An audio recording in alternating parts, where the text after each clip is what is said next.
제가 상담하는 비율로 보면 의 불륜이 가장 많습니다. 발각을 하게 되면 너무 놀래가지고 심장이 막 두구두구두구두구 막 지구가 막 울리는 것 같은 심장 박동이 소리가 들리거든요. 포커페이스를 못하는 거예요. 아내를 건강하게 버리고 이 젊은 여자랑 살 수 있는 방법을 알려달라는 거예요. 그래서 제가 당신은 쓰레기입니다 라고 말씀을 드렸어요. 남녀가 각각 외도를 시작하는 계기의 차이점은 무엇인가요? 여러 가지가 있을 수 있는데요. 대표적으로는 남성의 외도는 전체적으로 크게는 섹스리스에서 시작되고요. 아내의 외도는 우울증에서 시작되는 경우가 많아요. 그래서 남편의 외도도 우울증으로 시작되기도 하고 섹스리스로 시작되기도 하고 때로는 공허감, 때로는 어떤 만족감에서 시작되기도 하거든요. 대표적으로 볼 때 남편의 외도는 섹스리스일 때 가장 많이 발생한다는 얘기고요. 여성의 외도도 섹스리스로 시작되기도 하고 때로는 뭐 공허감에서 시작되기도 하고 불만족감에서 시작되기도 하고 그런데 가장 짙은 것은 인제 우울감에서 시작된다는 말씀을 드리고 있는 겁니다. 그러면은 여기서 차이점은 뭐냐면 남성의 외도는 만족감에서 오고 여성의 외도는 불만족감에서 온다는 말씀을 제가 요 안에 드렸어요. 예민하신 분들은 파악하셨겠지만 그러면 남성의 외도는 왜 만족감에서 오고 여성의 외도는 불만족에서 오냐라는 생각을 하실 것 같아요. 남성의 외도는 내가 어느 정도의 삶의 궤도에 올랐을 때 공허감을 느낄 수 있어요. 내가 여기까지 이루었는데 과연 나는 나한테 뭘 해주고 있는가에 대한 생각을 하게 되고 그 순간 내가 가정에서 얻는 만족감이 크지 않을 때 그것이 육체적인 부분이 더 크지 않을 때 그때 외도를 하게 됩니다. 근데 여성의 외도는 불만족감이라고 제가 표현을 했는데 남편에게 내가 사랑받고 있지 못하구나. 남편이 나한테 관심이 없어. 이렇게 생각할 때 외도를 많이 해요. 왜 그걸 어떻게 알 수 있냐면 남성들의 외도가 불특정한 여성들의 다수의 여성들에게 외도를 한다라고 표현을 설명을 드릴 수 있다면 여성의 외도는 남편보다 하위 그룹에 있는 남자들과 외도를 많이 해요.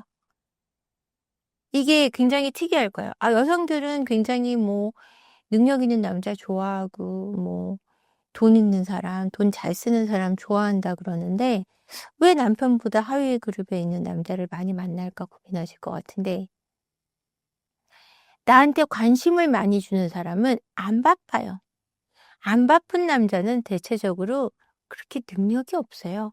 정말 능력이 뛰어나서 돈이 너무 많아. 능력이 너무 많아. 이런 사람도 안 바쁠 수는 있는데 그 사람들도 또 바쁜 게 그 사람들은 노느라 바빠요. 그래서 여자한테만 막 이렇게 중심을 두고 있지 않아요. 그러다 보니까 노는데도 좀 돈을 안 쓰고 능력이 없어서 일도 열심히 안 하고 또 성실하지 않은 남자들과 외도를 많이 합니다. 근데 남성들 같은 경우는 내가 손이 닿을 수 있는 대상의 여자면은 나한테 여지를 주는 여자에게 많이 빠지거든요.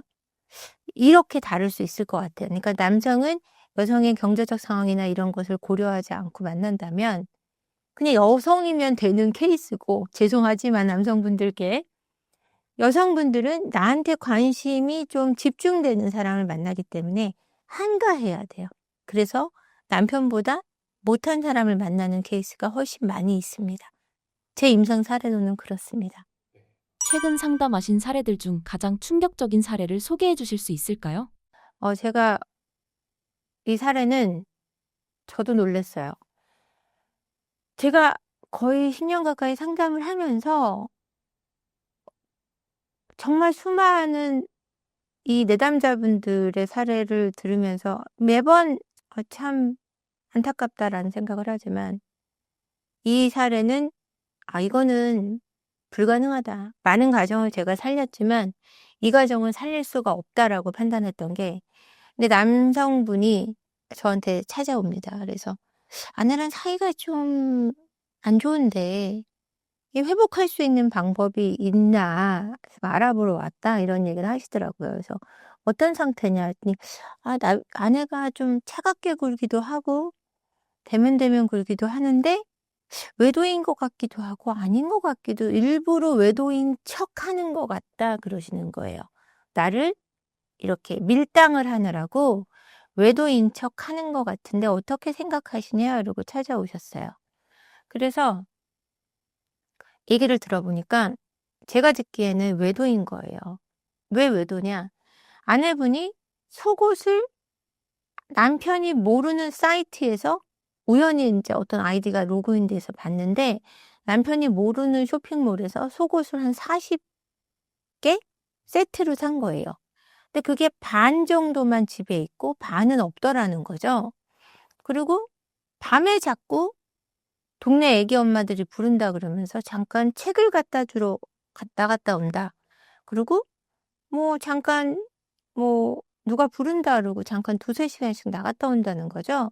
그리고 아이들을 학원에 데려다 주는데 라이드하는 시간이, 학원 시간은 한두 시간인데 아이들을 한 3시간씩 일찍 학원에 데려다 놓는다는 거예요. "아니 외도입니다."라고 제가 얘기했더니 "아유 선생님 다 바람 펴도 우리 와이프는 아닐 거예요." 이렇게 얘기하시는 거예요. 그래서 "외도입니다. 아니면 제 왼팔을 걸겠습니다." 제가 그랬어요. 근데 굉장히 실망하시고 가셨거든요, 외도라는 말에. 그래 갖고 뒷조사를 하신 거예요. 누궁지도 설치하고 막 사람도 붙여보고 인제 다 하신 거죠. 이거는 외도인 정도가 아니라 1 년에 한 200명 가까운 남자하고 성관계를 갖고 있었어요. 그러니까 일 주일에 3 명하고 각기 다른 남자들하고 만났으니까 3 명인데 다 다른 남자예요. 그러면 4 주면은 몇 명입니까 벌써? 그럼 12 명이잖아요. 12 명에다가 더 늘어나기도 하고 52 주로 치면은 200명 가까이 되는 거예요. 더 많을 땐 4 명도 만나고. 막 이러다 보니까 메인의 A는 따로 있고 또 다른 사람들을 계속 만나는데 이 여자분이 50 대인데 만나는 남자들은 20 대인 거예요. 20대 초중반의 남자들만 만나서 관계를 갖는 거죠.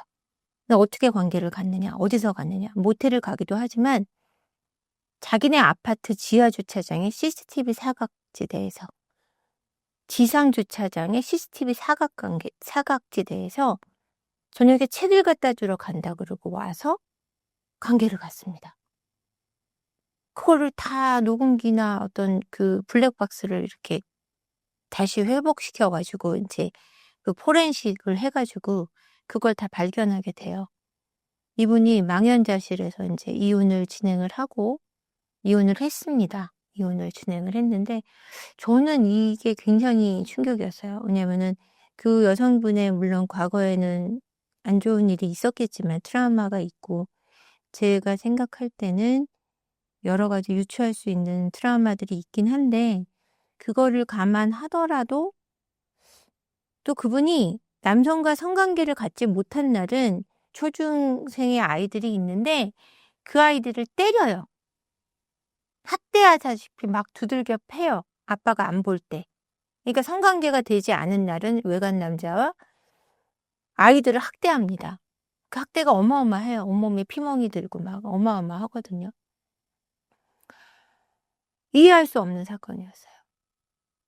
이해할 수 없는 사례였고 정말 가슴 아픈 사례였던 것 같습니다. 결국은 이혼으로 갈 수밖에 없는.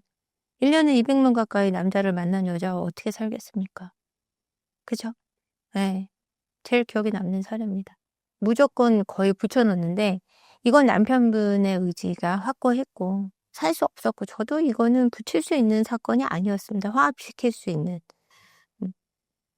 그냥 이혼을 권했고 이혼을 원하셨고 아이들을 남편이 데려오고 아내가 나가는 쪽으로 이혼이 됐습니다. 네. 불륜이 쉽게 발생하는 특정 직업군은 무엇인가요? 저는 이런 질문을 들으면 정말 재밌어요. 그러니까 불륜이 많은 직업군, 뭐 이렇게 물어보시기도 하는데, 제가 정말 대한민국에서 불륜 일어난 상담은 제가 제일 많이 할 것 같아요. 제 생각으로는. 근데 특정 직업군이라고 말하기 어려워요. 모든 직업에서 불륜은 일어납니다. 근데 그래도 굳이 꽂으라고 한다면 여성분들 같은 경우는 영업직인분들, 그리고 노래방 도우미인분들, 또 생각보다 공직에 계신 분들도 외도가 굉장히 많아요. 근데 이게 왜 그럴까? 그러니까 영업직에 계신 분들은 왜 많을까라는 고민을 해보셔야 돼요. 성격이 일단 털털하고 좀 사교적이에요. 사람을 많이 만나요. 많이 만나다 보니까 친밀하게 지낼 수 있는 경우가 많고, 그다음에 영업적으로 내가 이득을 취해야 되기 때문에 굉장히 친절해야 되는 거예요. 그러다 보면 남자들은 오해의 동물이에요. 그죠? 남자들은 날 보고 웃으면 다 날 좋아한다고 생각해요. 영업직 여성들은 잘 웃거든요. 그러다 보면 썸이 일어날 확률이 높은 거예요. 그래서 그 외도로 빠질 확률이 굉장히 높고, 노래방 도우미분들하고 제가 상담 오시는 분들 중에 노래방 도우미가 상간녀인 분들이 꽤 많아요.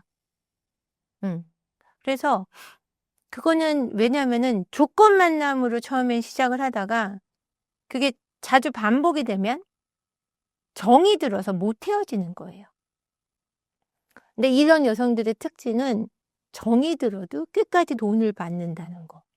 직업적인 것을 놓지 않는다는 점이 있고요. 돈을 되도록이면 많이 뜯는다는 거죠. 그런 점이 좀 있고, 어떤 사례가 있었냐면 노래방 도우미를 사귀게 됐는데, 이 노래방 도우미가 돈을 자꾸 달라고 하니까 남편분이 공금에 손을 대갖고 돈을 준 케이스도 있어서 크게 문제가 된 사례도 제가 상담 사례 중에 있거든요. 그러니까 노래방 도우미분들은 자기의 어떤 그 비즈니스적인 측면을 놓치지 않고 외도를 해도 끝까지 끌고 가더라는 거죠. 이 업계 화르기 여성분들은. 그리고 세 번째, 공직에 계신 분들의 외도가 많은 이유. 그러니까 회사나 회사원, 공직에 계신 분들이 많은 이유는 그분들은 그 남녀가 어떤 업무를 맡았을 때 함께 하는 경우가 많아요. 친밀하게 업무를 교류한다라는 거죠. 그러다 보면은, 그리고 굉장히 수평적인 구조의 회사가 아니라 공직분들은 굉장히 수직적인 사고로 일을 하고 수직적인 그 체계로 일을 하고 있는 곳이라 굉장히 위축된 사회예요. 그러다 보니까 이 남녀가 함께 이렇게 일에 대한 얘기를 나누거나 같이 업무를 봤을 때 긴장돼 있는 게, 긴장이 많다 보니까 그 안에서 긴장이 풀리고 대화를 하면서 서로 화합되는 경우가 많아서 이럴 때 썸이 많이 일어나고 외도로 이어지는 경우가 많은 것 같아요. 그럼 남성분들은 어떤 직업군이 외도가 많냐? 남성분들은, 여성분들도 그렇지만, 그러니까 여성분들 같은 경우는 일을 하는 분들이 일을 안 하는 분들보다 외도 비율이 높아요. 그럴 수밖에 없겠죠. 누굴 만날 수 있는 기회가 더 많으니까. 근데 남성분들은 거진 일을 하시잖아요. 집에만 계시는 경우는 거의 없잖아요. 뭐 집에 계신 분들은 동네 주부들하고 바람을 피시는 케이스도 있는데 거진 다 일을 하기 때문에 어떤 직업군이 특정하게 많이 바람을 핀다 하기는 어렵지만, 굳이 말씀을 드리자면 첫 번째, 전문직인 분들이 외도가 많습니다. 저한테 상담을 오시는 그 아내분들이 꼭 집어서 말씀드려도 될까요? 의사분들이 제일 많고요. 그다음에 변호사, 뭐 회계사, 이런 쪽으로 좀 아내분들이 전화를 많이 하셨고요. 왜냐면 의사분들 같은 경우는 코디네이터, 성형외과 의사분들 같은 경우가 좀 코디네이터, 그러니까 실장이라 그러죠. 그런 분들하고 외도가 많아요. 왜 많냐? 이 실장들이 이 병원의 매출을 책임지는 거예요. 영업적으로 굉장히 도움이 돼요. 그 의사 원장님들한테. 그러다 보니까 잘해주게 돼 있어요. 회사에 이윤을 남기는 게 병원에 이윤을 남겨야 되니까. 그러니까 잘해주면서 더 열심히 일하게 되고 그러면서 관리를 하다 보면 둘이 친해지는 거예요. 어떻게 보면 내 마누라보다 집에 있는 마누라보다 나한테 더 도움이 되는 것 같은 착각을 해요. 집에서 애쓰고 아이들 키우고 내조를 하고 있는 내 아내보다 훨씬 나한테 금전적으로 이득이 되고 내 삶을 훨씬 풍요롭게 해준다는 착각을 하게 되죠. 그러면서 썸이 되고 사랑에 빠지는 거죠. 두 번째로는 남자분들도 세일즈 하시는 분들이 성격이 굉장히 털털하고 많은 분들하고 접하게 돼 있어요. 그러다 보니까 외도를 많이 합니다. 여성들도 또 그리고 또 호감형인 분들이 많아요. 그리고 세 번째는 이렇게 특정 직업 얘기한다는 게 좀 무섭기는 한데요. 골프 프로 하시는 분들이 외도가 많아요. 레슨 하시는 분들이. 여성들하고 신체적인 접촉도 많고요. 또 여성분들이 골프 잘 치는 남자한테 굉장히 호감을 드러내기 때문에 골프도 라운딩도 같이 가게 되고 이러다 보면 썸이 일어나는 경우가 많아요. 그래서 저한테 사례 중에도 골프 프로 아내분들하고 프로이신 분들이 많이 오고요. 레슨 고객하고 또는 같은 라운딩을 같이 하시는 그런 분들하고 외도를 해서 많이 찾아오는 경우가 많이 있습니다. 배우자와의 관계가 좋아도 외도를 하는 사람들은 어떤 계기로 인해 시작하는 것인가요? 근데 이게 배우자하고 관계가 좋다라는 것을 우리가 객관적으로 판단하는 건 굉장히 오류일 수 있다라는 거예요. 근데 객관적인 판단에서도 좋지만 안에서도 좋았다. 이런 케이스가 저한테 상담 옵니다. 그래서 나는 부부관계가 너무너무 좋았고 그랬는데 내 남편이 또는 내 아내가 바람핀 게 이해가 안 된다라고 얘기를 하세요. 근데 외도한 배우자의 얘기를 들어보거나 아니면 두 분의 어떤 역동을 제가 들여다보면 한쪽 배우가 너무 일방적으로 그 좋아함을 강요했거나 또는 한쪽 배우자는 너무 만족하고 내 맘대로 살고 있었고 자유대로 갑으로서 살고 있었던 거고 외도를 한 배우자는 불만이 있지만 말하지 않고 을로서 부부 생활을 이어온 경우가 많아요. 이런 케이스도 있고 근데 정말 둘 다 만족감이 높았고 서로 좋았는데 외도를 했다면 그거는 어떤 사고 같은 경우도 있어요. 우연히 실수를 했다든지. 근데 그런 외도는 단발성으로 끝나는 경우가 굉장히 많은데 단발성이 아닌 외도일 경우는 앞서 얘기한 외부적으로 보기에 좋았을 뿐 둘의 관계에서는 미묘한 어떤 힘의 균형이 뒤틀려 있었을 가능성이 훨씬 높습니다. 그렇기 때문에 부부관계가 좋았는데도 외도를 했다라는 표현을 쓰기에는 좀 어려움이 있다고 저는 보여져요. 최근에 불륜이 발생하는 장소의 양상은 어떻게 달라지고 있나요? 예전에는 불륜이 밖에서 발생했다면, 그러니까 밖에 나가야 불륜을 할 수 있었는데 지금은 집에서 불륜을 한다는 거죠. 그러니까 집으로 누구를 끌어들인다 이 얘기가 아니고요. 오픈 채팅방이나 앱을 통해서 또는 여러 가지 어떤 컴퓨터나 온라인을 통해서 게임을 하면서도 외도를 많이 하거든요. 온라인 게임을 하면서. 이런 식으로 집안에서도 어떤 대상을 만나게 된다라는 거예요. 그래서 그 사람들하고 온라인상으로 굉장히 정이 쌓인 다음에 오프라인에서 친근한 상태에서 오프라인에서 만나기 때문에 친해지는 속도가 엄청나게 빠릅니다. 온라인에서만 친해졌고 얼굴 보면은 굉장히 이상할 것 같은데 서로 너무 외모가 아니어서 내 스타일이 아니어서 어긋나는 케이스를 빼고는 대체적으로 너무나 친근해져 있는 상태에서는 그런 어떤 거부감도 훨씬 덜하기 때문에 만났을 때 오프라인 만남에서 쉽게 잠자리로 가는 케이스가 많은 거죠. 그래서 어 데이팅 앱을 잘 알고 계실 텐데 예전과 같지 않아서 데이팅 앱이 굉장히 활성화되고 있고 앱이 건강한 앱들도 꽤 있고 그러다 보니까 앱을 통해서 인연을 맺는 사람들이 점점 많아지고 있단 말이에요. 근데 이 앱이 블랙 앱이 있어요. 그래서 검증이 되지 않는 회원들이 다수 있는 앱이 있고 조건 만남만 하는 앱이 또 따로 있어요. 남자고 여자고. 그러다 보니까 이 앱을 통해서 사람을 계속 만나는 거예요.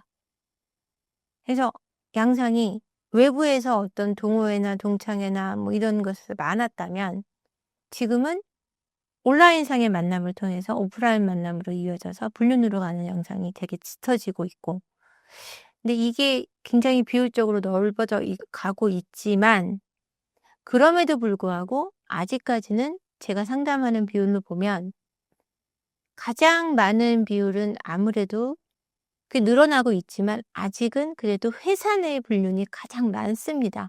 사실은. 왜냐면은 제가 일부에서도 말씀드렸지만 업무를 같이 한다라는 것, 그리고 내 편이 되어준다는 것, 경직된 회사 내에서 내 편이 있다라는 안도감을 준다는 것이 굉장히 큰 위안이 되거든요. 그렇다 보니까 그 안에서 일어나는 불륜이 사실은 많습니다. 네.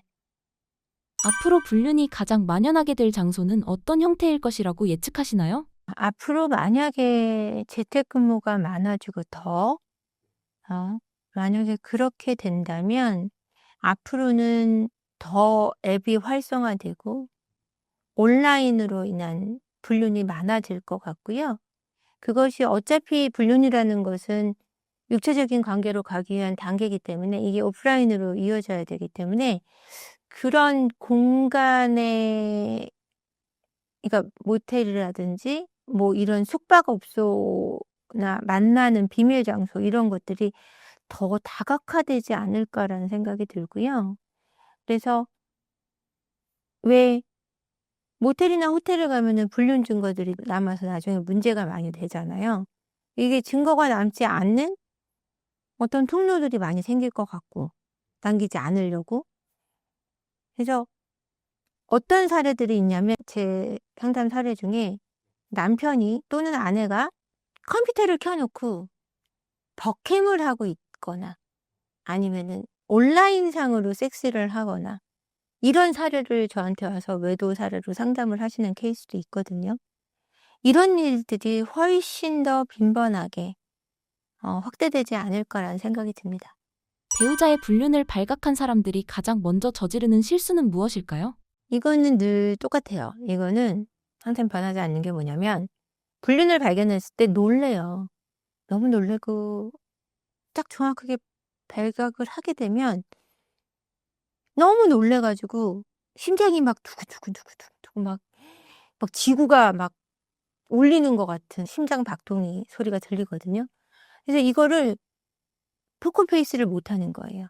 그래서 그걸 가지고서 남편을 깨우거나 아내를 깨워 갖고 "이거 뭐야?" 그러면 인제 그때 딱 바람피는 사람들의 반응이 뭐냐면 "아 이거" 자기도 당황하면서도 "아 장난이었어." 라든지 "나도 모르겠는데." 라든지 아주 너무 명확하다면 "아 사실은 1주일 됐어." 라든지 이렇게 거짓말을 굉장히 자연스럽게 한단 말이에요. 그러면은 이 발각한 배우자는 어떠냐면 그 말을 믿고 싶어요. 너무 아프니까 이 현실이. 이 진실이 너무 아프니 이 진실 앞에 무너지는 거예요.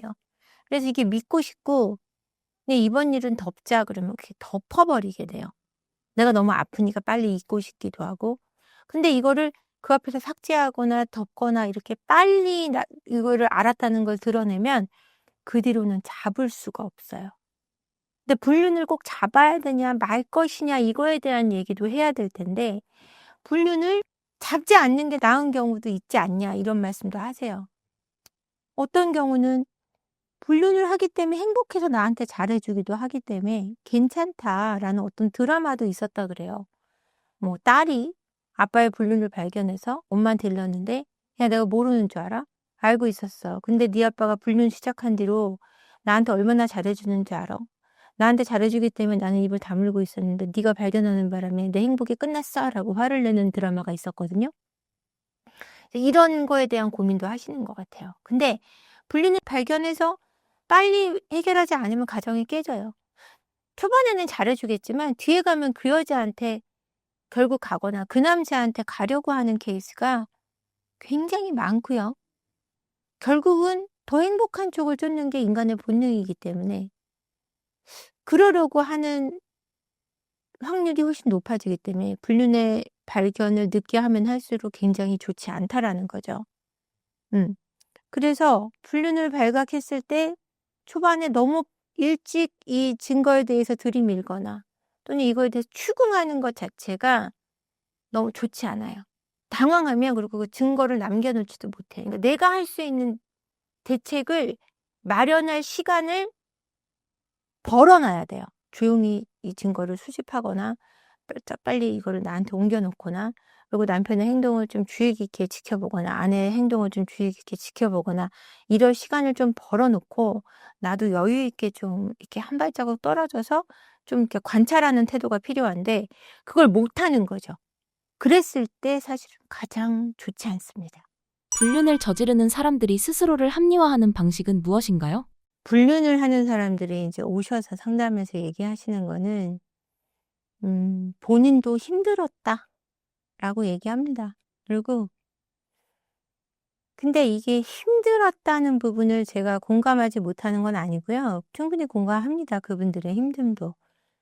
근데 이들이 힘든 거는 이제 걸린 다음에 힘든 거예요. 걸리고 나 보니 힘든 거가 더 크고요. 불륜 이전에는 힘들지 않았을까에 대한 고민을 좀 해보셔야 될 것 같긴 해요. 근데 불륜이 일어나기 전에 관계가 문제가 없었던 관계는 사실 없어요. 일부에서도 제가 관계가 좋아 보이는 부부가 왜 바람을 피냐 그랬을 때 겉으로 보기에 그랬을 확률이 높다라고 제가 말씀드리잖아요. 어느 누군가는 주눅 들어 있었고 갑과 을의 관계로 어느 한쪽은 눌려 있었다라고 말씀드렸는데 그렇기 때문에 이 사람들이 힘들었다라는 말을 많이 해요. 나는 사실 이랬고 저랬고 근데 이런 말들 중에 가장 좀 어이없는 합리화는 이제 뭐 힘들었을 수 있어요. 힘들죠. 관계가 힘들지 않은 경우는 없고 관계 속에 항상 갈등이 발생하니까요. 근데 그걸 그렇게 선택한 게 잘못됐다는 거를 아는 분도 있고 모르는 분도 있고 이런데 제일 말이 안 되는 합리화는 나 사실은 결혼하기 싫었어. 뭐 이런 얘기? 애가 둘인데 애가 셋인데 이제 와서 결혼하기 애 낳기 전에 말을 하든가 결혼식에 얘기하든가 아무리 늦었어도 결혼식 때 얘기를 했어야 되는 거 아니에요. 그러고는 또 애 낳기 싫었어. 낳고 보니 어쩔 수 없이 살았어. 이런 얘기 하시는 분들이 저는 제일 나쁜 것 같아요. 그러니까 정말 아내나 남편 가슴에 진짜 큰 대못을 박는 거예요. 그냥 완전히 우리의 관계 자체를 부정하는 거잖아요. 그러니까 그때 너무너무 가슴 아파하시고요. 그러니까 이런 합리화가 제일 말이 안 되고 네가 결혼식 진짜 실제예요. 실제 사례예요. 네가 결혼식에 5분 늦게 와서 나 그때 사실은 네가 싫었어. 라든지 그때 결혼 안 할라 그랬어. 애가 23살인데 이제 와서 외도하 해놓고 그러니까 이런 말들 이렇게 합리화하면서 자기 외도를 정당화하시는 분들이 있어요. 근데 진짜 힘들었기 때문에 외도하는 사람이 없냐? 있죠.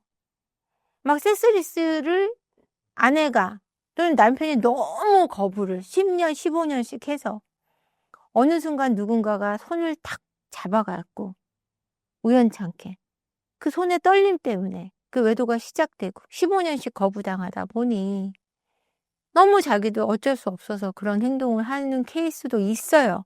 근데 그 거부가 너무 완강했기 때문에 사람 취급도 안 하고 아이들 때문에 버텨오긴 했는데 이런 케이스도 있어요. 안타까운 케이스 있습니다. 정말 원하지 않았는데 이런 케이스도 있는데 정말 결혼식에 5분 늦었을 때 네가 싫었기 때문에 지금 외도를 하고 있는 거고 애 낳기 싫었는데 네가 낳았기 때문에 외도를 하고 있고 이런 말씀을 하면서 합리화하시는 분들은 진짜 한 대 때려주고 싶죠. 저도. 그러니까 제가 상담을 하면서 누군가 편을 들지 않습니다. 아무리 외도를 하고 오신 분, 가해 배우자, 피해 배우자가 있지만 상담사는 누군가의 편이 되어서는 안 되거든요. 그래서 누군가의 편을 들지 않는데 그런 어처구니 없는 말들을 하시는 걸 보면은 조금 얄밉죠? 네. 이혼은 할 생각이 없으면서 외도를 지속하는 분들은 왜 그런 것일까요? 제가 인제 사례 중에 어떤 분이 인제 오셨는데 남편이 외국에 있는 인제 한국 여잔데 외국에 있는 상간녀와 10 년째 카톡을 주고받는 거예요. 가끔 한국에 나오면 만나서 관계도 갖고 예전에 10년 전에 그 관계를 발견을 했는데 최근에도 보니까 카톡으로 너무나 애틋하게 보고 싶고 사랑하고 이러는 카톡을 주고받으면서 있더라는 거죠, 10년 동안. 끝났는 줄 알았는데 그때 한번 용서를 해 줬으니까 헤어졌다고 생각했는데 그 남편에게 "나는 이렇게는 못 살겠다. 이혼을 하자." 그랬더니 남편이 "나는 죽었다 깨나도 내 인생에 이혼은 없다."라고 얘기를 하더라는 거죠. "내가 너한테 정말 잘하겠다." 그래서 아내가 "그러면 그 여자한테 헤어지겠다고 문자를 보내라." 그랬더니 남편이 "그건 할 수 없다. 그냥 내가 연락 안 하면 끝나는 거니까 연락 안 하고 살면 너한테 잘하면 되지 않냐."라고 하더라는 거죠. 근데 아내는 끝내지도 않고 나하고 있고 그 여자가 가끔 나오면 만나고 계속 회사에서 뭘 하는지 모르니까 주고받고 지우고 그러면 알 수 없다는 거죠. 마음은 그 여자한테 있을 거라고 생각하니까 아내는 피를 흘리는 고통 속에 살고 있는 거예요. 그래서 "이혼을 해 달라요." 남편이 죽어도 이혼은 안 하겠다고 하는 거죠. 이 심리가 뭘까에 대한 고민을 하시죠. 저는 이렇게 생각해요. 이분이 나이도 많고 이제 60이 넘었고 하다 보니까 이제 와서 이혼할 이유가 없는 겁니다. 왜냐면 그 여자는 유부녀고 이혼을 한다고 그 여자랑 살 수 있는 것도 아니고 산다 그래서 특별하게 좋을 것도 없어요. 그죠? 그리고 그 여자도 이혼할 생각이 없거나.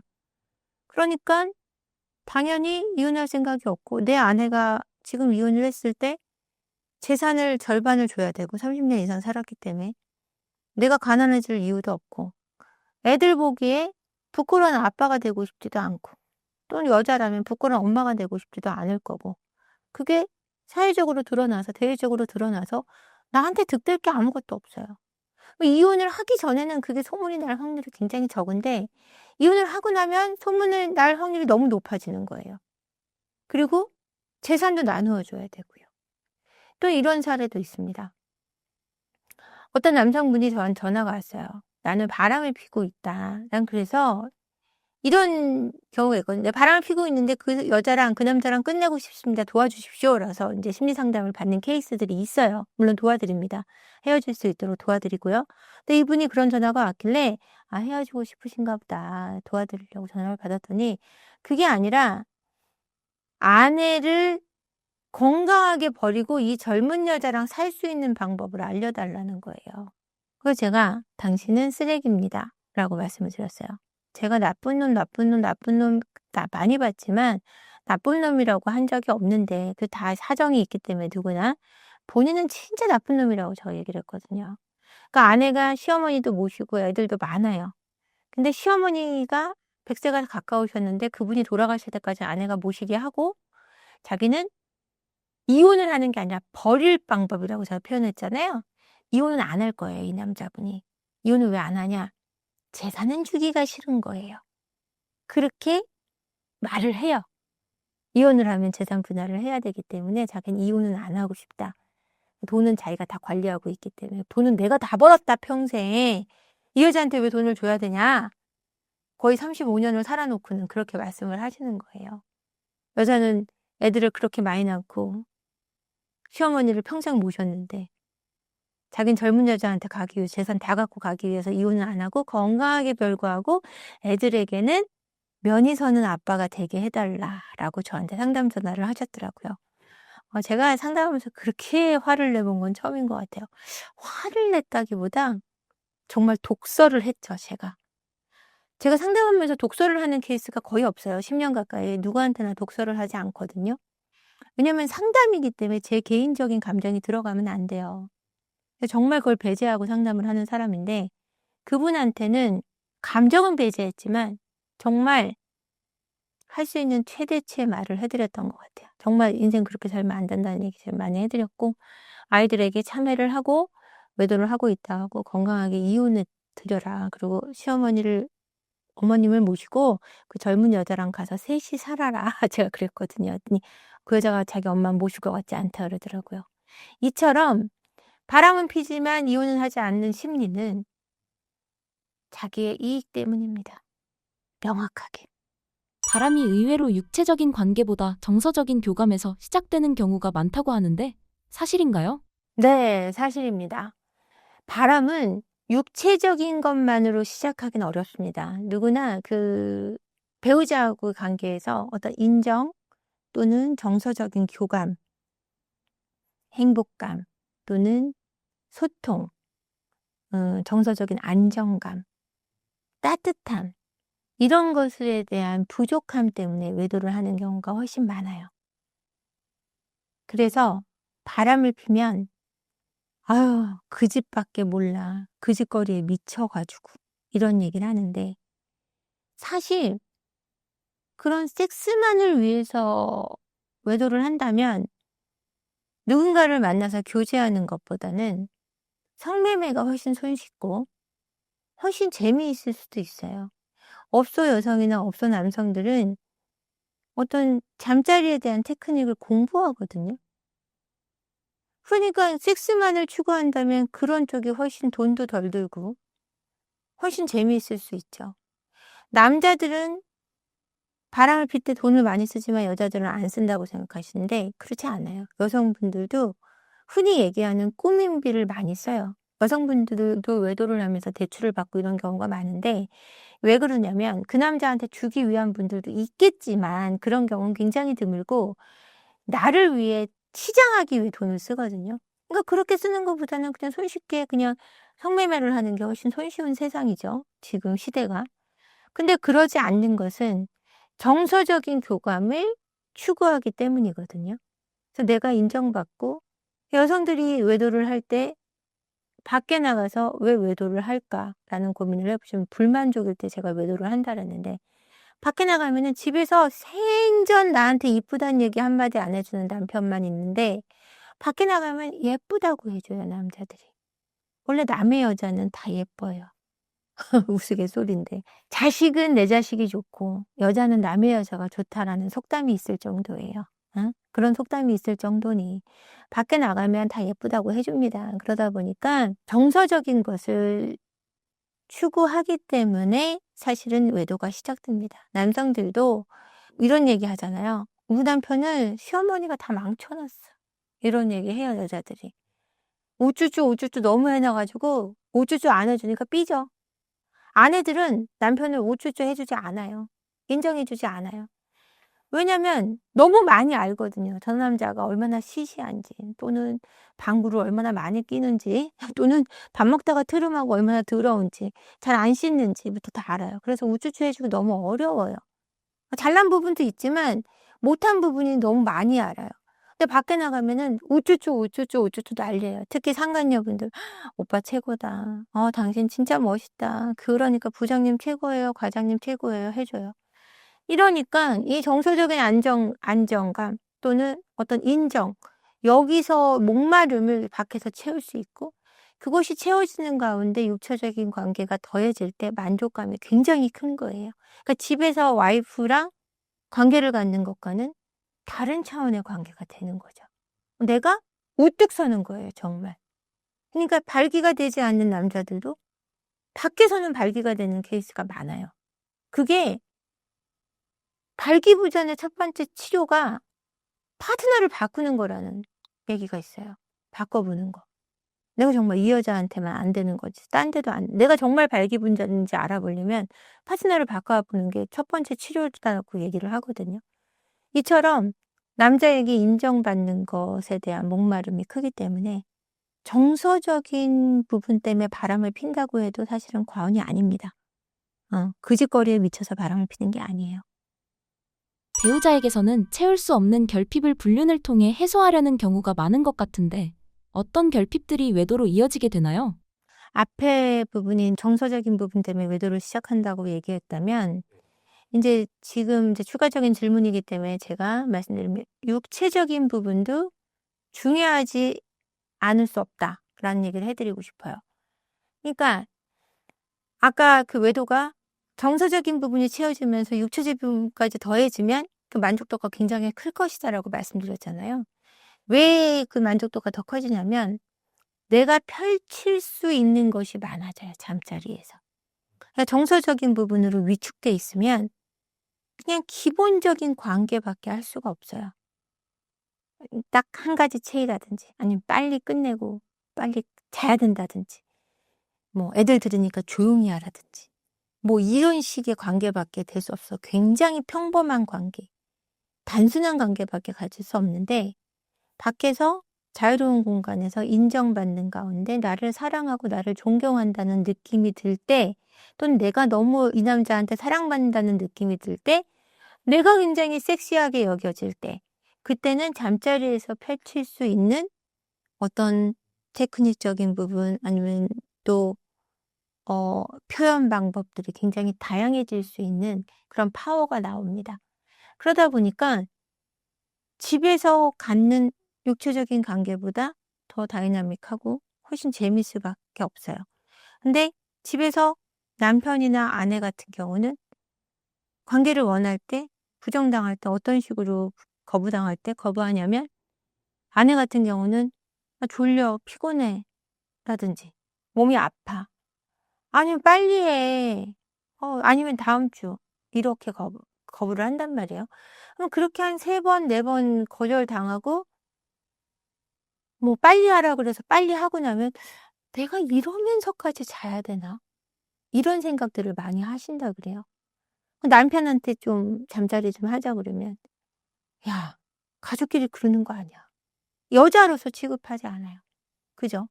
그랬을 때 내가 여성성을 부정당하고 내가 사랑받지 못한다는 확신을 갖게 되죠.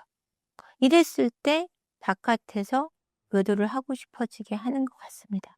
중년 세대는 어떤 계기로 외도를 하게 되나요? 외도의 계기는 앞서서도 많이 말씀드렸지만 중년들 같은 경우는 특히 중년의 위기에 바람을 핀다라는 말씀을 드리고 싶어요. 남자나 여자나 마찬가지인데 중년이 된다는 거는 이제 청년의 시기가 끝나면서 노년으로 가는 시기잖아요. 그러면 어떤 젊음이 끝나는 시기예요. 이 젊음이 끝나면서 내가 노인이 된다는 두려움에 휩싸이게 됩니다. 그럴 때 내가 다시 젊음을 되찾고 싶은 욕구 또는 중년이 되었다는 절망감에 내가 무언가 새로운 것을 경험하고자 하는 욕구가 생겨요. 나를 다시 세우려는 그런 욕구 속에 가장 손쉽게 가장 빠르게 나를 확인할 수 있는 것이 이성으로부터의 인정이거든요.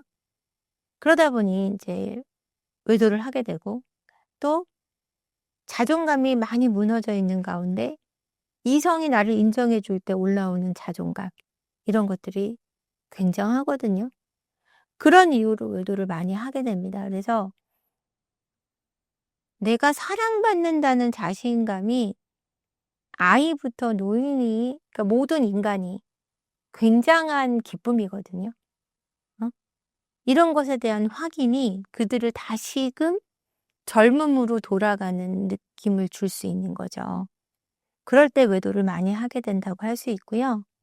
또 이건 계속 앞서서 얘기한 부분이어서 제가 또 반복해서 말씀드리자면 남성들 같은 경우 이제 중년의 위기에 경제적으로 좀 기반이 좀 갖춰져 있다면 나한테 상을 주고 싶은 마음도 생기는 거예요. 그리고 경제적 기반이 있는 남성들에게는 또 유혹이 많아요. 여성들. 어떤 돈이면 다 오케이 되는 여성분들도 사실 있고 어떤 금전적인 그 베네핏을 얻기 위해 접근하는 여성분도 많고 그리고 능력이 있고 어느 정도 중년의 중후함을 갖춘 남성들은 매력적이기도 해요.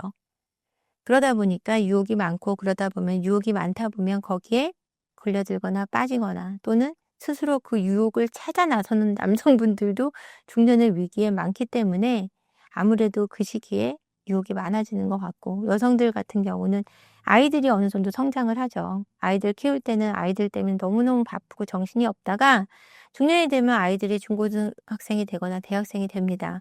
여유가 생겨요. 여유가 생기고 경제적으로도 괜찮아지지만 정신적으로 여유가 생기면서 남편은 바깥으로 굉장히 바쁠 시기예요. 그쵸? 중년이면 항상 남자들이 일할 시기거든, 노년을 준비하기 위해서. 그러다 보면은 내 삶이 적적하고 빈둥지 증후군도 생기고, 그러다 보면은 외롭지 않을 수 있는 방법, 그 우울증에서 헤쳐나갈 수 있는 방법을 찾기 위해서 이성에 대한 관심을 갈구하게 되고, 그게 가장 손쉽고 가장 자신을 우울증에서 좀 벗어났다라는 느낌을 줄 수 있는 그런 기회가 되기 때문에 그런 기회를 좀 발빠르게 잡게 되는 것 같고요. 또 외부 활동이 많아지는 시기이기도 해요. 동창회를 나간다든지 동호회를 나간다든지 아니면 경단 상태에서 다시 일을 시작한다든지, 그러다 보니까 아무래도 많은 교류가 생기고 만남이 생기다 보니까, 그러다 보면은 외도의 기회가 많아지게 되는 거죠. 이해가 좀 되세요? 그럴 수 있겠죠? 음. 중년의 외도 사례들 중 최악의 사건을 소개해 주신다면요? 중년분들만 외도를 하는 게 아니에요. 이제는 신체가 굉장히 젊어지고 있기 때문에 노년의 분들도 외도를 많이 하는데요. 저희 상담실에 오시는 최장 커플이 여성은 77세, 남성은 83세세요. 그래갖고 83세이신 분이 외도를 하시는데, 아내분이 어떻게 알게 됐냐면 남편의 주머니에서 비아그라 바나를 발견하게 됩니다. 그러니까 하나를 발견했을 때보다 훨씬 기분 나쁜 거예요. 반은 썼단 얘기니까. 그래서 "어디다 썼냐?"라고 얘기했더니 "아니다. 안 먹었다. 골프 칠 때 힘들어서 먹었다." 그런 거죠. 제가 볼 때는 딴 걸 친 게 분명한데 골프를 치셨다고 잡아떼시는 거죠. 그래서 아내분이 몰래 사람을 붙여 가지고 젊은 50대 여성을 만나는 거를 잡아냅니다. 근데 그 50대 여성이 이 남성분에게 통장으로 1년 동안 받아낸 돈이 1억 2천만 원. 그러니까 업소를 하는 분인 거예요.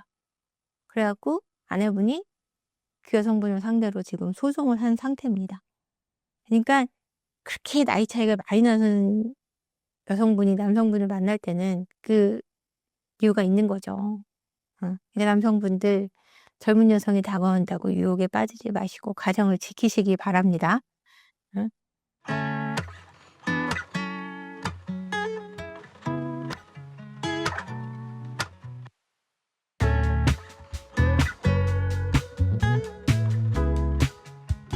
섹스리스가 무엇이고 그 기준은 무엇인가요? 섹스리스는 부부가 오랜 기간 섹스를 하지 않는 상태를 말하는데요. 한 달에 1회 이하는 섹스리스로 정의되고 있습니다. 섹스리스가 되는 원인들은 다양할 텐데요.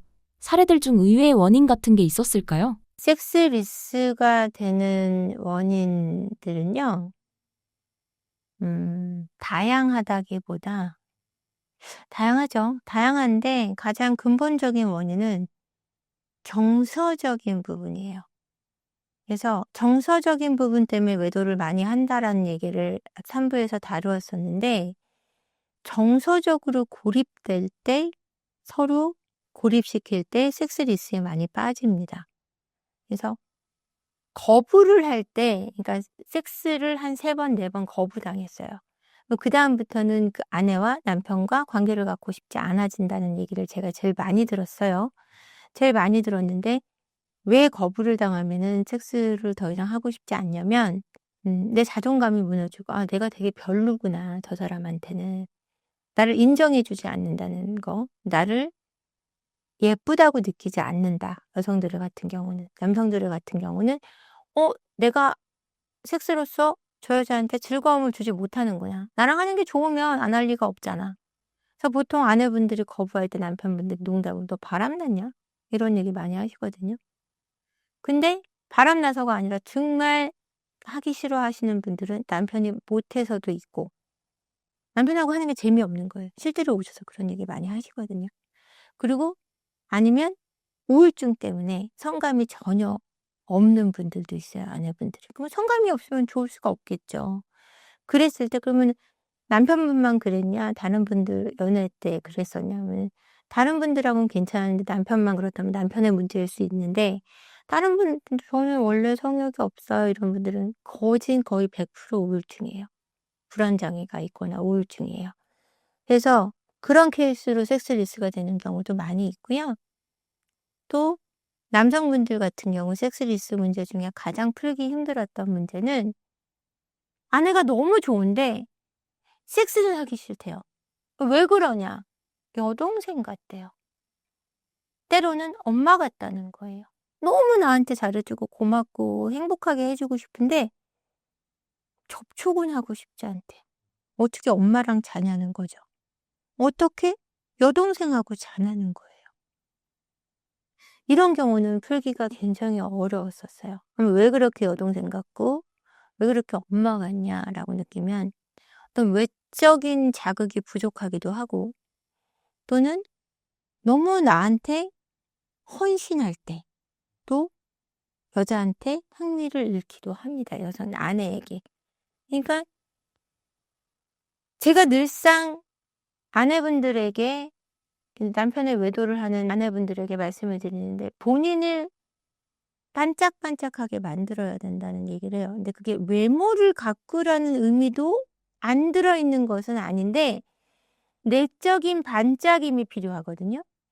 왜냐면 내가 나를 위할 때 나를 사랑할 때 굉장한 반짝임이 일어나요, 사람한테는. 그 반짝임을 가지라는 얘기인데 그런 게 있을 때 남성들은 더 매력을 느낀단 말이에요. 근데 나한테만 너무 헌신하고 나한테 매달리고 나한테만 관심을 갖는 여성에게는 성적인 호감이 떨어집니다. 이렇게도 섹스리스가 발생합니다. 그래서 지금까지 가장 해결이 힘들었던 것은 그런 케이스 또 아내가 너무 짜증을 많이 내서 섹스를 할 수가 없다. 이런 케이스도 있었어요. 너무 신경질을 많이 내는데 나한테 신경질을 내는 게 아니라 애들에게 신경질을 많이 내니까 그 여자가 미워지더라는 거예요. 미운 여자랑 어떻게 섹스를 하냐는 거죠. 그 여자를 행복하게 해 주고 싶지 않은데. 이렇게 해서도 섹스리스가 발생하기도 합니다. 정서적인 부분이 너무 중요한 거죠. 성생활의 부재가 외도에 미치는 영향은 어느 정도인가요? 거의 100 이죠, 100. 거의 성생활의 부재는 거의 외도로 이어집니다. 그래서 어떤 케이스들이 있냐면 어떤 여성분이 전화를 하셔 가지고 저한테 막 남편이 외도를 했다고. 근데 너무 가슴이 아프다. 이런 전화가 많지만 그분이 너무 흥분했던 케이스가 제 기억을 해요. 그래서 너무 힘드시겠다고. 근데 어 "어떤 일이 있었냐." 하니까 "아니 우리는 섹스리스인데 남편이 바람을 폈다."고 그러는 거예요. 그래서 "얼마나 섹스리스신데요?" 라고 얘기를 했더니 12 년이래요. 12 년간 왜 안 하셨어요? 제가 거부했대요. 왜 거부를 했죠? 그러니까 남편하고 자고 싶지 않대요. 남편이 딴 여자랑 몇 번 잔 걸 알게 됐대요. 남편이랑 자고 싶지 않은데 그분이 딴 여자랑 잔 걸 왜 화를 내냐고 제가 얘기를 했거든요. 속상할 수는 있는데 남편하고 자는 게 너무너무 싫다 그러시는 거예요. 그래서 그렇게까지 싫은데 그러면 이혼을 하시고 남편을 놔 주셔야지. 그러면서 남편이 바람을 폈다고 화를 내시는 건 지금 조금 문제가 있는 것 같다. 이거는 본인도 치료를 받아야 되고 남편도 치료를 받아야 되고 두 분이 다른 방법을 찾아야 된다라는 얘기를 제가 해 드린 적이 있거든요. 어 이처럼 섹스리스가 일어나서 외도를 한 케이스가 제 사례 중에 너무너무 많아요. 근데 이게 제일 답답한 사례가 뭐냐면 섹스를 내가 거부를 했어요, 남자분이. 근데 밖에 나가서는 섹스를 하시는 거예요. 이게 아내분이 너무 많은 거부를 해서 10 년, 15년 이렇게 거부를 해서 도저히 참을 수 없어 외도를 한 거와 내가 아내를 거부해 놓고는 자기는 성욕이 없어서 섹스를 안 했다 아내랑 밖에서는 다른 여자 애인하고는 4-5 년째 매일 하고 있었어요. 일 주일에 3-4 번씩. 그럼 왜 아내하고는 안 했냐? 성욕이 없대요. 그 여자하고는 왜 했냐? 그 여자하고도 4-5년을 만났지만 안 했다. 하려고 시도할 때마다 안 됐다라고 거짓말을 하세요. 거짓말이죠. 당연히 거짓말이죠. 4-5년 동안은 모텔을 3-4번씩 갔는데 안 됐으면 모텔을 3-4번을 왜 갑니까? 안 되는 거 확인하러 갑니까?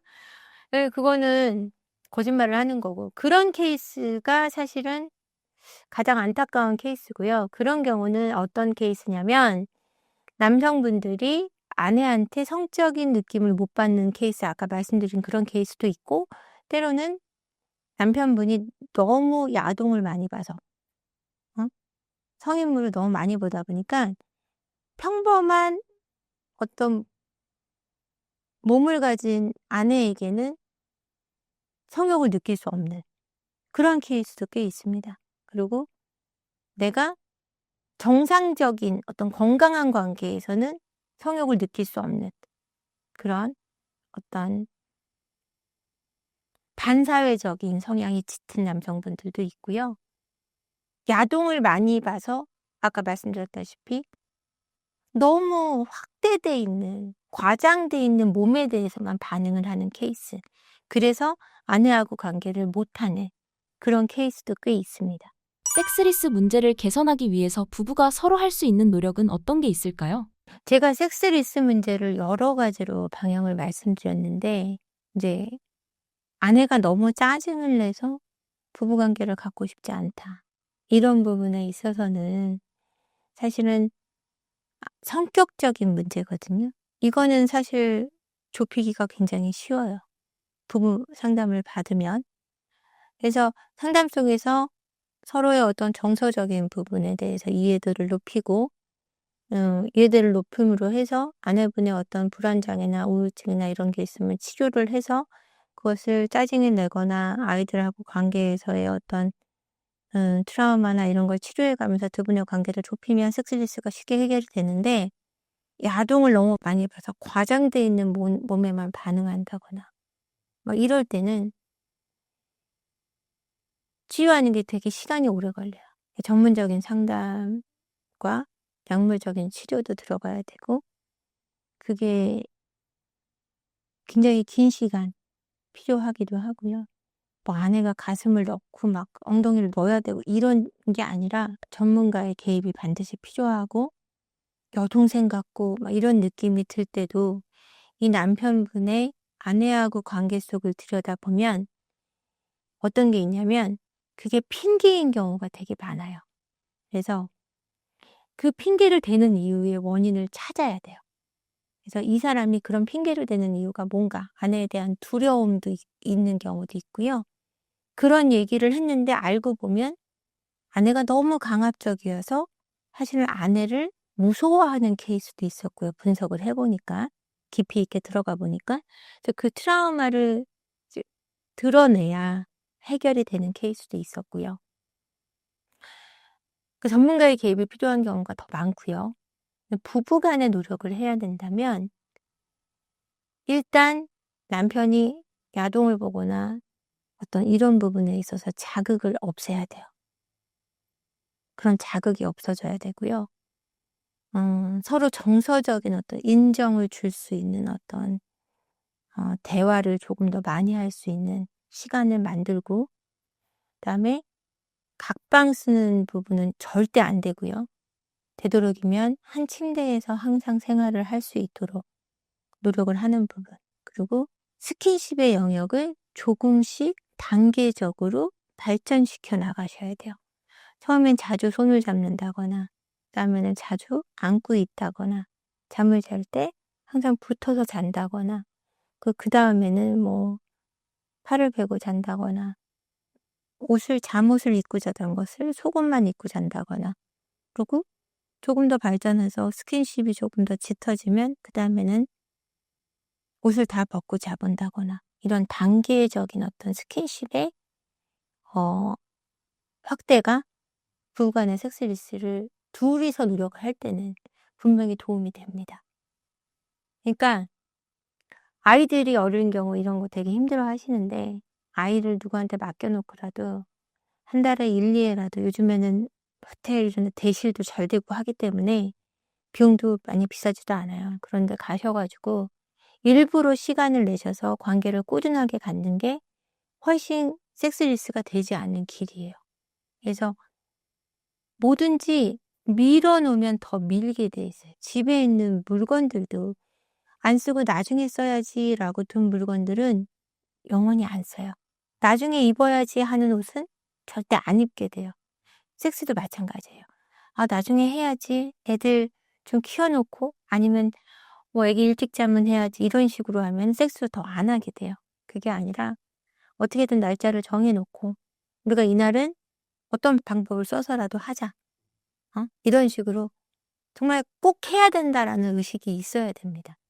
남녀 관계는 섹스가 거의 부부는 70% 연인은 90% 예요. 왜 부부는 줄어드냐고 누군가 질문을 하던데 부부 간에는 섹스 외에도 경제적인 또는 관계적인 측면이 훨씬 커요. 아이도 있고 부모님도 있고 친구들도 연결돼 있고 이런 인맥도 연결돼 있기 때문에 그리고 경제적인 공동체라는 그런 역할이 크기 때문에 섹스의 영역이 좀 줄어들 수밖에 없어요. 연인은 그런 관계적인 측면도 얕고 하기 때문에 섹스의 영역이 훨씬 큽니다. 그렇기 때문에 남녀 사이에서 섹스를 빼놓고는 얘기할 수 없어요. 근데 이것을 나는 그런 부분이 중요하지 않아. 그게 뭐 중요해? 그게 뭐라고?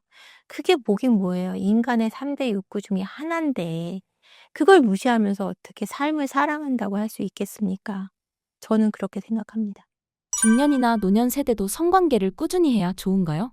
저는 20대 24살에 결혼을 했습니다. 그때 인제 시어머니가 44 이었어요. 지금의 저보다 10 년이나 젊으셨죠. 근데 저희 시부모님이 섹스를 할 거라고 생각하지 않았어요. 40 대인데 무슨 섹스를 해? 20-30 대만 섹스를 하지?' 이 생각을 했거든요. 근데 제가 참 어리석었죠. 어렸고. 근데 중년이 된다고 섹스를 안 하는 게 아니라 중년이 되면 더 섹스를 해야 돼요. 중년이 되면 혈액도 훨씬 활발하지 않아지고 혈류도 늦어지고 기능도 떨어지는데 섹스를 하면 할수록 기능이 더 활발해지고 혈류도 더 빠르게 돌아가고 건강해지는 데 도움이 되거든요. 근데 섹스를 해야 되는 것도 너무 당연한 거고 그다음에 어떤 기능적인 측면이 좀 떨어질 수는 있어요. 그래서 약을 먹게 되고 이렇게 되긴 하는데 성감이 떨어지거나 성욕이 줄어드는 건 아니에요. 노년도 마찬가지고요. 그리고 성감은 뭐든지 쓰면 쓸수록 그 기능이 좋아지잖아요. 중년이나 노년이 되면 더 많이 썼잖아요. 그러니까 성감도 훨씬 좋아지는 거예요. 이게 오래 쓰면 기계도 좀 노후되고 하다 보니까 이게 좀 덜그닥거리고 좀 안 좋기도 하지만 그렇다 그래서 그것이 역할을 하고 싶은 게 줄어드는 건 아니에요, 욕구가. 인간의 욕구가 그렇거든요, 성적인 욕구가. 욕구는 계속 살아있는 거예요. 그래서 이런 얘기가 있어요. 나이가 들면 그 성적인 욕구가 기능이 떨어지니까 입으로 올라와서 음담패설이 많아진다. 이런 농담도 있어요. 그래서 나이 드신 남자분들이 음담패설 많이 해서 성희롱으로 많이 문제가 들어가잖아요. 그게 기능적으로 떨어지니까 입으로 푸는 거다. 이런 얘기 농담도 하는데 욕구가 떨어지는 건 아니에요. 기능이 떨어지지. 그러니까 관계를 가지면 가질수록 성감도 훨씬 높아지고 성감수가 훨씬 좋아지는 거예요. 쓰면 쓸수록. 응? 안 쓰면 떨어져요. 용불용설이라고 알고 계시죠? 아세요? 쓰면 쓸수록 좋아지고 쓰지 않으면 퇴화된다라는 얘기예요. 그래서 중년이고 노년이고 영화도 있잖아요. 노인분들이 성관계를 죽어도 좋아라는 제목의 영화가 있거든요. 70대 80대 분들의 성생활을 그린 영화예요. 굉장히 오래된 영화긴 한데 영화가 굉장히 큰 이슈가 됐었죠. 이처럼 중년이든 노년이든 남녀잖아요. 그죠? 노인이 된다고 어떤 성의 역할이 남자가 여자가 되고 여자가 남자 된다 이런 표현도 하시는데 그렇다고 그래서 그것이 없어지는 건 아니라는 거죠. 여성은 여성으로서 남성은 남성으로서 서고 싶고 그 남녀 관계로서의 어떤 그 정서적인 교감이라든지 육체적인 교감을 안 하고 싶지는 않다라는 얘기예요. 기능이 떨어지기 때문에 힘들어지기 때문에 좀 놓아버리는 건데 아까 제가 말씀드렸지만 쓰면 쓸수록 나아지고 쓰지 않으면 않을수록 퇴화되는 거예요. 그러니까 더 열심히 하고 더 열심히 나누어야 하는 게 중년과 노년의 성이 아닐까 합니다.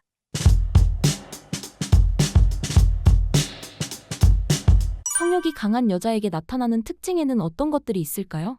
이게 성욕이 강하다는 게 단순히 성의 빈도가 많다는 얘기가 아니에요, 절대. 그러니까 성에 대한 욕구가 많은 겁니다. 성적 충동을 자주 느끼고 성적인 만족에 대한 욕구가 높고 그리고 그러다 보니까 성적인 상상이나 판타지를 자주 갖고 있는 경향성을 말을 해요. 그렇다고 해서 성관계가 많다는 뜻은 아니에요. 통제력이 높으면 성관계가 많지 않아요. DSM-5의 성행동 중독과는 구별을 하셔야 됩니다. 성중독은요, 하루에 막 2번씩, 3번씩을 해야만 하는 중독을 말을 하는 거고요. 성욕이 높다는 건 말 그대로 건강한 영역입니다. 아주 건강한 영역이에요. 되게 재미있게도 호르몬에 대해서 우리가 공부를 해보면 남성도 여성 호르몬이 좀 더 많이 분비가 되는 사람들이 성욕이 높아요. 여성도 남성 호르몬이 조금 더 분비가 되는 여자들이 성욕이 좀 더 높습니다. 여성으로 봤을 때 남성 호르몬이 분비된다라고 하는 말의 의미가 뭐냐면 남성 호르몬은요, 경쟁을 하고 경쟁에서 살아남고 권력욕이 있거나 아니면 이런 열심히 일에 대한 욕심이 있다, 이런 걸로 해석이 될 수도 있어요. 하지만 꼭 그렇게만 얘기를 할 수가 없는 게 성욕에 대해서도 사실 이렇게 내가 테스토스테론 조금 있는 분들이 좀 더 성욕이 스스로 강할지라도 자기 통제력이 높으면 행위가 많지 않다. 근데 되게 재밌는 게 여자가 여성 호르몬이 높잖아요. 에스트로겐이 되게 높잖아요. 그러면 몸매와 얼굴 자체가 피부가 하얗고 허리가 잘록 들어가고 골반이 이렇게 딱 나오고 가슴도 이렇게 큰 여성분, 정말 누가 봐도 너무너무 몸매 예쁘고 예쁘신 분들이 있어요. 이런 분들은 성욕과 관계없이 남자의 대시를 많이 받아요. 그래서 성과 관련되어 있는 기회가 많을 확률이 높습니다. 그 얘기는 자기 통제력이 조금만 낮으면 이분들도 성과 관련되어 있는 관계가 많을 가능성이 높다. 이렇게 해석이 돼야 된다는 거예요. 그러면 성욕이 강한 여성에게 어떤 특징이 있느냐. 되게 재밌게도 성욕이라고 하는 게요, 욕구잖아요. 근데 한번 생각해 볼게요. 관계에서 오가즘을 한 번도 느껴본 적이 없는 사람이 성욕이 높을 수 있을까요? 아니요, 없어요. 그 얘기는 성관계를 통해서 오가즘을 느껴본 경험이 한 번이라도 있다. 그러면 성욕이 생길 수 있는 요건이 충족된다라고 보셔야 돼요. 그래서 성욕이 높은 사람들을 가만히 보면 오감이 민감할 경우가 있어요. 그러니까 그런 얘기 들어보셨나요? 간지럼을 잘 타면 거기가 데다, 이런 얘기 들어보신 적 있죠? 이게 바로 그 얘기입니다. 시각, 청각, 촉각, 후각, 미각이 민감한 사람들은, 시각이 민감하면 상대방의 예쁜 외모, 예쁜 몸매, 혹은 남성적인 매력, 이걸 보면서 마음이 이렇게 살짝, 시각이 발달해 있으니까 살짝 흔들릴 수 있겠죠. 근데 뭐와 좀 더 관련이 있냐면 촉각과 관련이 좀 더 있어요.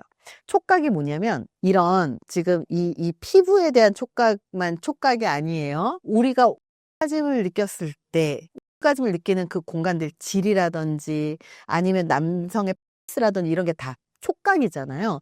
이 촉각이 예민한 사람들은 당연히 성욕을 좀 더 많이 느낄 수밖에 없는 게 좋잖아요. 사람은 누구나 좋은 것을 지향하게 되어 있어요. 그러니까 이런 시각, 촉각, 후각 등 감각에 민감한 사람들이 좀 더 성욕이 강할 수 있는 가능성이 높다는 겁니다. 그래서 이게 옷의 감촉, 향기, 스킨십 이런 것들에서 쾌감을 더 빠르게 느끼기도 하고요. 이 성욕과 관련된 이런 도파민이라든지 세로토닌 수용체 밀도와 관련이 되어 있어서 이런 분들이 성욕이 좀 더 있을 가능성이 있다. 이렇게 보시면 될 것 같고요. 두 번째가 오히려 성욕이 있다라는 건요, 좋은 겁니다. 왜냐하면 자존감이 높은 사람들이 자기에 대한 자기인식 능력이 굉장히 높거든요.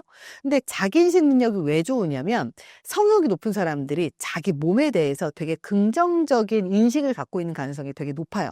그래서 자기의 외모나 자기의 신체에 대한 만족도가 높을수록 성욕이 강해지는 경향성이 있다는 연구 결과가 있습니다. 그래서 성적인 자기 효능감이 높아서 성적 표현, 성과 관련된 대화에 부끄러움을 느끼지 않고 원활하게 대화도 가능하고, 그리고 나는 이게 좋아 저게 좋아 라고 명확하게 표현할 수 있는 사람들, 그 명확하게 표현한다는 게 성적인 관계에서는 사실 우리가 신음으로 표현하잖아요. 나 이거 좋아, 나 저거 좋아, 이렇게 표현 안 한단 말이에요. 신음으로 표현한단 말이에요. 이런 표현을 잘하고 상대방이 인식할 수 있게 하는 사람들, 이런 사람들은 성욕이 높을 가능성이 되게 높습니다. 그리고 세 번째가 개방성과 충동성이 높으신 분들이에요. 이 개방성이라는 게 뭐냐면 이거예요. 새로운 공간에 자주 가고, 그리고 새로운 음식을 먹고, 그리고 새로운 시도를 하고, 이런 것들이 개방성이거든요. 근데 이 개방성이 높은데 충동성이 높아요. 나 이거 너무 좋아, 그러면 쭉 직진하는 이런 분들 있잖아요. 이런 분들도 성욕이 높을 가능성이 되게 높습니다. 근데 이런 분들은 성욕과 함께 성관계가 같이 가겠죠. 그래서 개방성과 충동성, 그리고 외향성이 높다라는 건 사람들하고 자주 만날 기회가 높기 때문에 이 세 가지가 결합하잖아요. 그러면 성욕도 높지만 성 횟수도 많아지겠죠. 그래서 새로운 경험을 추구하고 감정 표현에 거리낌 없으신 분들이 많다. 그리고 이렇게 성욕이 높으신 분들을, 여자분들을 보면요, 자기 위로를 잘해요.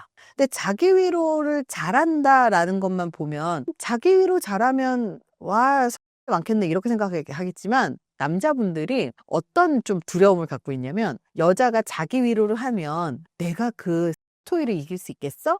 그래서 무서워해요.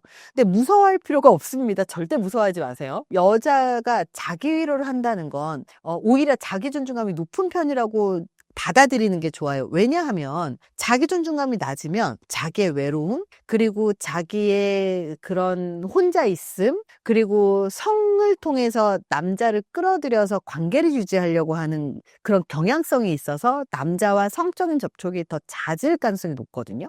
근데 자기 위로를 하시는 분들은 오히려 외로움을 느낀다거나 느끼더라도 통제력이 높으니까 스스로 해결을 하시는 분들이고요. 그리고 성심리학이란 분야가 있습니다.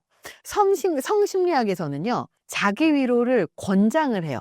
왜 자기 위로를 권장하냐면, 자기가 어떨 때 느끼는지, 어느 시기에 느끼는지, 언제 을 느끼는지, 어떤 걸 좋아하는지를 명확하게 아는 사람들이 자기 신체에 대한 만족도가 높고 자기 신체에 대한 좋은 감정을 많이 갖기 때문입니다. 그래서 자기 위로 자체는 괜찮은 영역이다. 그래서 이렇게 자존감이 높은 사람들은 자기 위로를 하면서 성적인 상상을 하고 부정적인 요소가 없어요. 근데 어떤 분들이 오히려 위험하냐면 성에 대한 이야기를 되게 거리낌 없이 할 수 있거든요. 남녀든 혹은 애인이든 남편이든 할 수 있어야 되는데 약간 선비 기질이 있으신 분들이 있어요. 뭐 정숙해야 된다라든지, 아니면 성에 대한 이야기를 못한다든지, 아니면 성에 대한 부정적인 인식이 강하다든지, 아니면 여자는 정숙해야 되라든지, 이런 생각이 강하신 분들이 있어요. 편견이 굉장히 많으신 분들이에요. 이런 분들은 오히려 건강하지 않게 불건강하게 터지는 경우들이 굉장히 많습니다. 왜냐면 자꾸 은밀해지고 비밀스러워지고 그러면서 자꾸 안 좋게 흘러가는 거죠. 차라리 건강하게,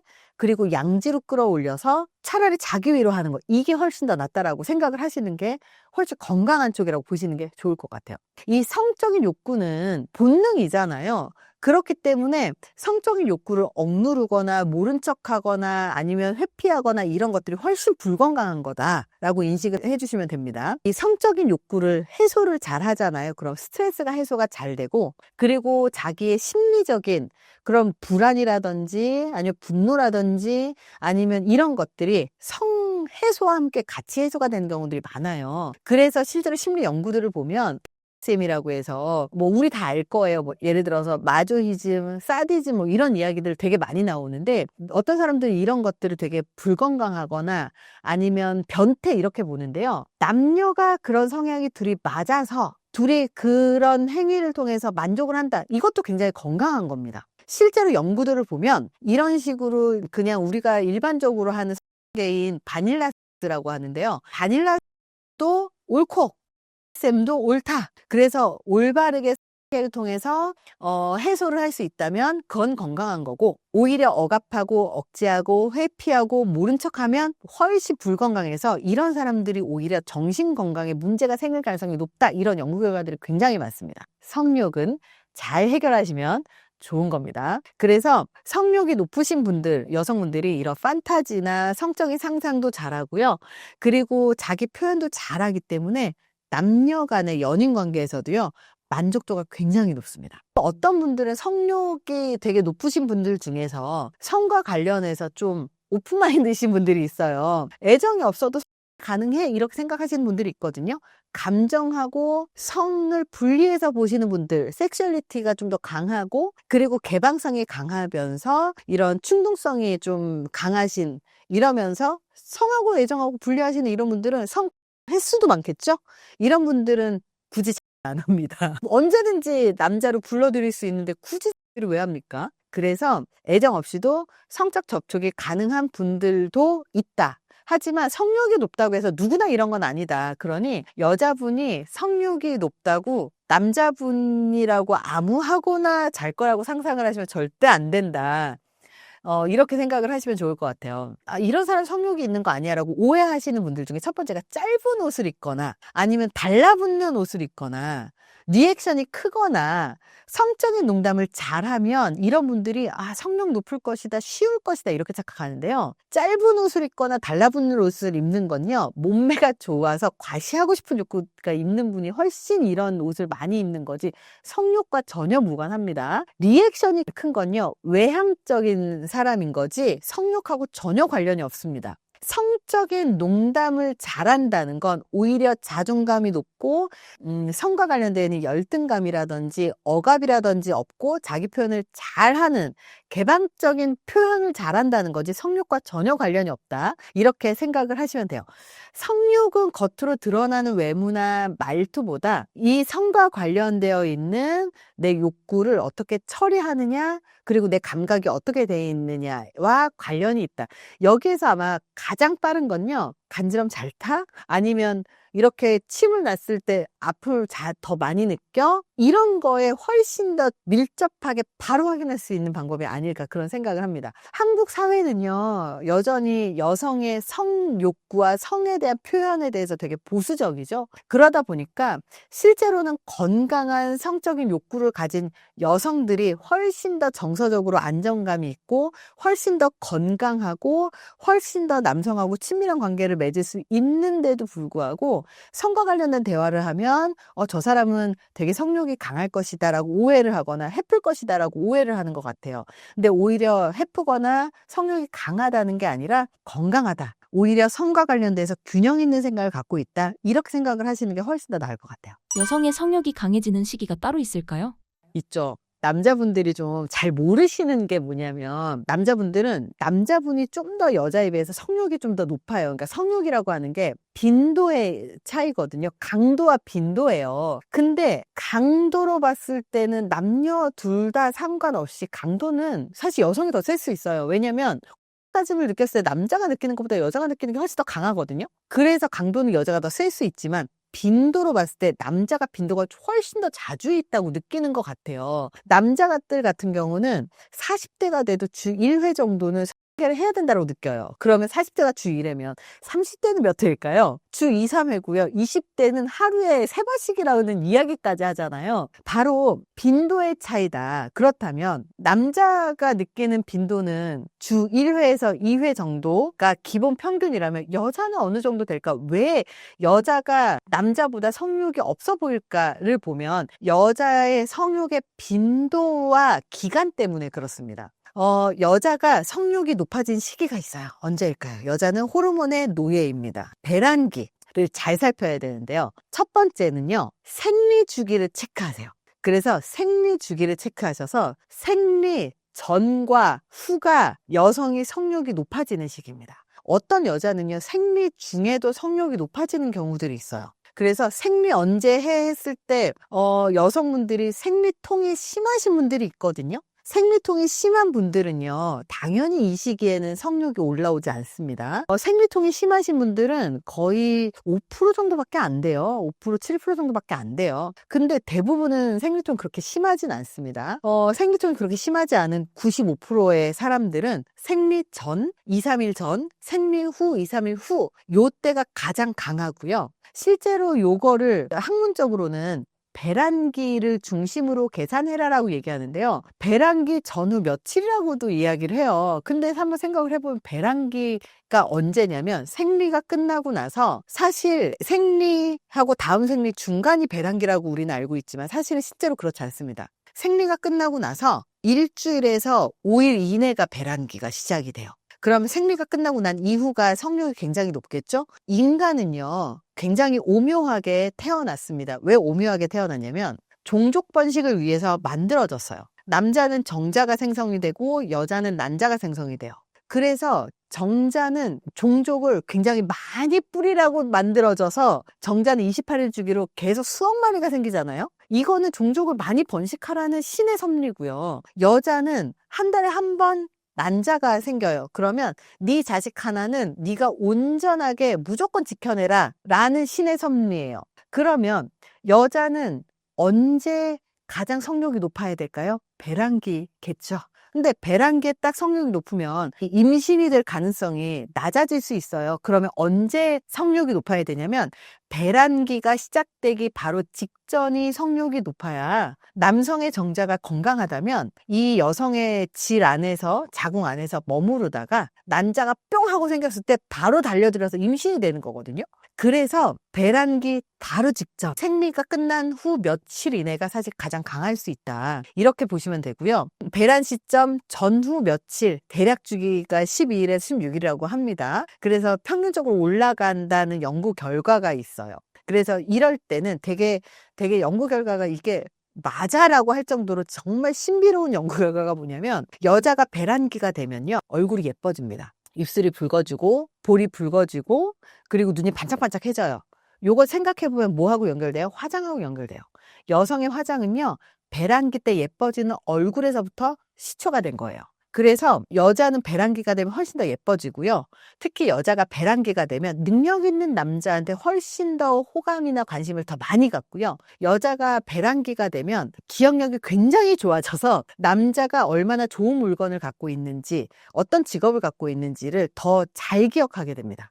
이거는 그냥 신의 섭리라고 보시면 돼요. 그래서 이런 연구 결과들이 정말 많이 있어요. 모든 여자에게 나타나는 건 아니에요. 왜냐하면 성욕이라고 하는 게 체력하고도 같이 가기 때문에, 체력이 약하신 분들이라든지 건강이 안 좋으신 분들이라든지 이런 분들은 당연히 성욕이 줄어들 수밖에 없어요. 그래서 남자는 막 헬스를 해서 막 몸이 너무 좋아서 체력이 너무 좋은데 여성은 되게 약해요. 그러면 체력적인 차이 때문에 남성은 더 많은 성욕을 느끼고 여자는 성욕을 덜 느낄 수밖에 없습니다. 근데 되게 재밌는 건, 이렇게 약해 보이는 여성분들에게 남성은 보호 본능이 자극되고 더 매력을 느낀다. 그래서 왜 여자들은 성욕이 없어요? 성욕이 없어 보이는 여성들에게 남성분들이 관심을 가지기 때문에, 그게 그렇게 되어 있기 때문에, 그래서 남성이 여성에게 그렇게 대시를 하고 데이트하려고 노력하고 남자가 더 노력하잖아요. 그렇게 해야 아이가 태어났을 때 남자 여자를 버리지 않습니다. 신의 섭리가 그렇게 되겠죠? 그래서 제가 심리학자인데 왜 신의 섭리를 얘기하느냐,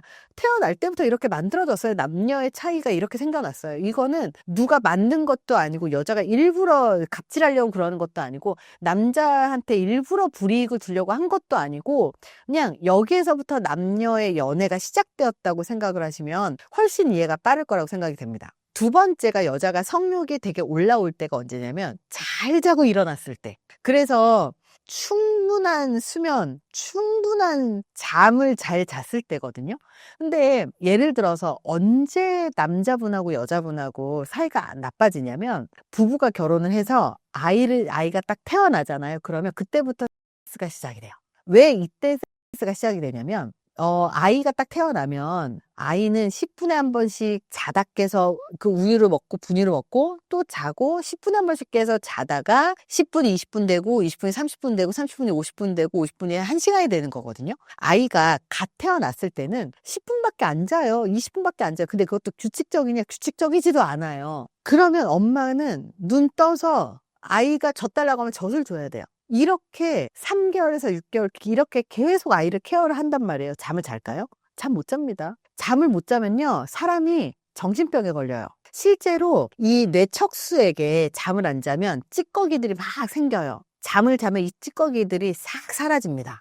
근데 중요한 건 잠을 안 자는 심리 실험을 했어요. 그랬더니 하루 이틀은 괜찮지만 3일, 4일 쌓일수록 환상이 보이고 헛소리가 생기고 그러면서 결국 정신착란이 일어나요.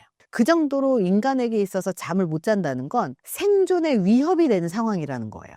근데 남편분들은 출근을 하여 있는 사이에 와이프가 잠을 자는지 안 자는지 아이를 어떻게 보는지 모르잖아요. 그러니까 본인이 밤에 잠 충분히 자고, 와이프들이 보통 남편 좀 배려하느라 잠 재우거든요. 자기 잠 충분히 자고 와이프는 잠 못 자는데 까지 요구해. 잠을, 예를 들어서 남자분들 다 군대 갔다 왔으니까 군대 가서 밤새 당직 썼는데 여자가 와서 자자고 그래. 그기나 되겠어요? 안 되거든요. 바로 이런 상황에서 때는 남자가 요구를 하면요, 여자는 이게 사람인가 짐승인가 이렇게 바라보게 돼요. 그러면서 이때부터 사이가 멀어지기 시작을 하고 그때부터는 섹스로 넘어가는 커플들이 굉장히 많습니다. 그래서 잠을 잘 재우는 건 되게 중요해서, 아이가 태어났는데 일주일에 한 번씩 난 잠자리를 와이프랑 하고 싶어 그러면요, 어떻게 하셔야 되냐면 아이를 온전히 안고 나가세요. 와이프 집에서 자게끔 하고 데리고 나가던가, 아니면 집에서 아빠가 아이를 하루를 풀로, 주말에 하루 풀로 보고 와이프를 뭐 호텔이든 방 하나 잡아주고 가서 재우세요. 푹 자게 만들어주세요. 그리고 난 다음에 그날 저녁 때 아이를 재우고 성관계를 하시라는 거예요. 그러면 전혀 문제 안 생깁니다. 잠을 잘 자야 성욕이 올라온다. 요것도 기억하셔야 됩니다. 그리고 이 세 번째가 뭐냐면, 여자는요, 남녀 간의 관계가 신뢰가 있고 그리고 관계가 따뜻하다고 느끼고 안정감이 있을 때 성욕이 생겨요. 남자는 여성의 외모라든지 몸매라든지 이런 걸로 성욕이 생기겠지만, 여자는 그런 게 중요한 게 아니고요, 이 남자가 나를 사랑하는구나, 이 남자가 나를 좋아하는구나를 느낄 때 성욕이 생긴다는 거예요. 그래서 여자분 같은 경우 특히 결혼을 하잖아요. 그러면 남자가, 내가 예를 들어서 아이 보느라 잠을 못 잤어, 아이만 봐줘도 사랑이 샘솟습니다. 그래서 아이를 봐주면서 사랑도 샘솟고 그러면서 남자가 원하는 것도 얻고, 요게 되게 중요한 거죠. 그래서 만약에 싸웠는데 성대로 풀려고 하신 남자분들이 있거든요. 그러면 더 악화됩니다. 싸우잖아요. 그러면 반드시 풀고 마음을 풀어주고 그리고 난 다음에 넘어가셔야 됩니다. 여자의 욕구는요, 이 마음이 풀어져야 되고 친밀감이 마음으로 느껴져야 됩니다. 원래 싸우면요, 벽이 생긴다고 우리가 느끼잖아요. 그래서 싸움 이후에 로 넘어가면 꼭 어떤 느낌이 드냐면, 여자는 남편한테 강간당한 느낌이 든다는 표현들을 실제로 많이 해요. 그래서 마음을 풀어주고 난 다음에 넘어가야 되는 게 중요하다. 그래서 이 마음의 친밀감이 곧 성욕으로 연결된다. 기억하시면 좋을 것 같고요. 네 번째가, 여자분들이 술 마신 날도 성욕이 올라와요. 왜 성욕이 술 마신 날 올라오느냐? 술을 마시면 전두엽 기능이 마비가 되면서 자기 통제력이 약화된다라고 말씀드렸어요. 자기 통제력이 약화되면, 그러면 지금까지 한국 사회에서 여성분들이 성욕이 있더라도 성욕을 표현한다거나 혹은 성욕을 느끼면 죄악시되는 그런 문화 혹은 숨겨야 될 것 같은 그런 느낌들이 있거든요. 그래서 여자분들 표현을 좀 잘 안 해요. 물론 남자분들 표현을 안 하지만 여자분들이 좀 더 가까운 사이에서도 표현을 안 한다는 말이에요. 그래서 술을 마시면 이 자기 통제력이 약화되면서 원래의 성욕이 나타나는 것뿐입니다. 술을 마셨기 때문에 성욕이 강해지는 게 아니에요. 그래서 전두엽 마비로 술 마셨을 때 성욕이 강해 보일 가능성이 높다. 이렇게 보시면 될 것 같아요.